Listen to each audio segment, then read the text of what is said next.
Did you enjoy the last 3 seasons of The Boys? Well, then you're probably going to enjoy this one. Like a Big Mac, the creative team have got the formula down and they're pumping these bad boys out. There's nothing surprising, exciting, or shocking in the first 3 episodes of season 4, but there is a lot of guts, nudity, and social commentary meant to surprise, excite, and shock you, just like you've already seen before. Now, our season opener begins with the boys breaking into a Singer Newman rally on election night in the hopes of killing her with a sneaky dose of acid in her nasal spray. Butcher is still fraying at the edges as he now has brain cancer and little time to live. He's talking to himself and drinking excessively, which has the rest of the team on edge. The banter is still flowing though amongst the boys, and everyone else is unawares of their leader's forthcoming demise. Everything about this mission goes pear-shaped and gets absolutely bloody when an effort to infiltrate Newman's hotel room results in her daughter Zoe, now souped up, attacking and murdering several people. The team barely escapes and everything continues on from there, just as you'd expect. The boys are still working with Grace at the CIA, and eliminating Newman is priority number 1 as the soon-to-be president knows he's next to have his head popped.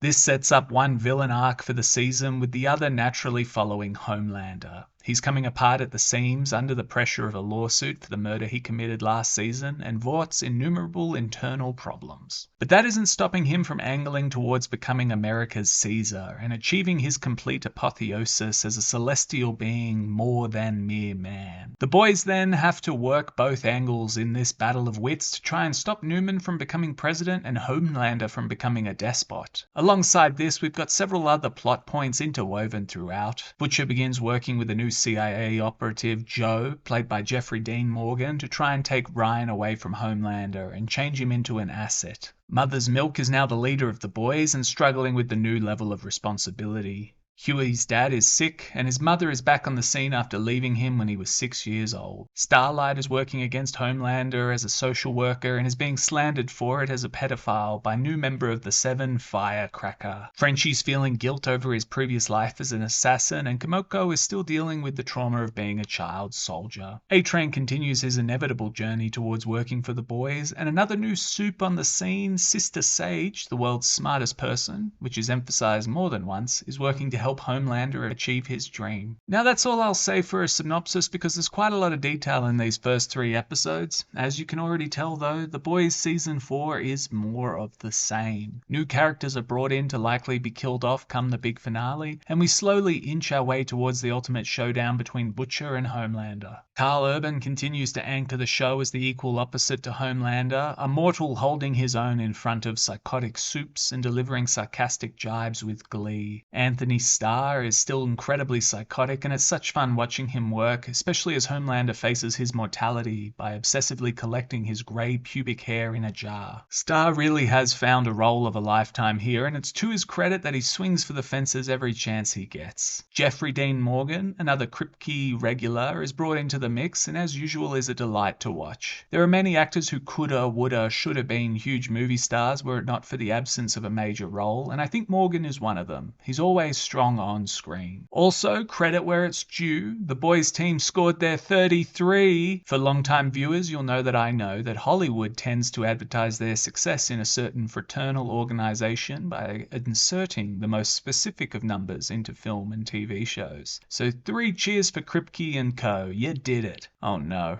I've turned into Firecracker. If you know, you know. The political discourse is obviously slanted left, and the die requirements are what they are. And of course, there's a fine line between obnoxious and fun commentary, and the writing team seem to dance on that line for the most part, though they do fall off on more than one occasion. For instance, Sister Sage is an interesting, if annoying, inclusion. The smartest person on Earth lives in a hovel and doesn't appear to devote her considerable intellect to building solutions to humanity's problems. Instead, the most she offers is observations about democracy that high schoolers know, and corrects people when they fail to refer to her as the smartest person on Earth, as opposed to woman. Dialogue like that is always going to make me roll my eyes because it's so ham-fisted. On the plus side, Susan Hayward, who plays Sage, was very good. The other element we need to talk about is the solid direction and fantastic production design. Careful thought was placed into most shots, and the attention to detail in every set and costume was superlative. Amazon's Rings of Power and Wheel of Time failed to translate their big budgets into engaging imagery, but that is not the case with The Boys, of all things, so big praise for those departments. All up, I think The Boys would have worked better if this was its last season, maybe even if they'd only focused on 3 seasons, because the show keeps repeating itself. You've seen everything already, and so now you'll have to decide if you want more of the same or are done with it. Personally, I'm over The Boys after these 3 episodes, and we'll probably skip the next few and jump in at the finale just to see what happens with the main plot. Thanks for watching.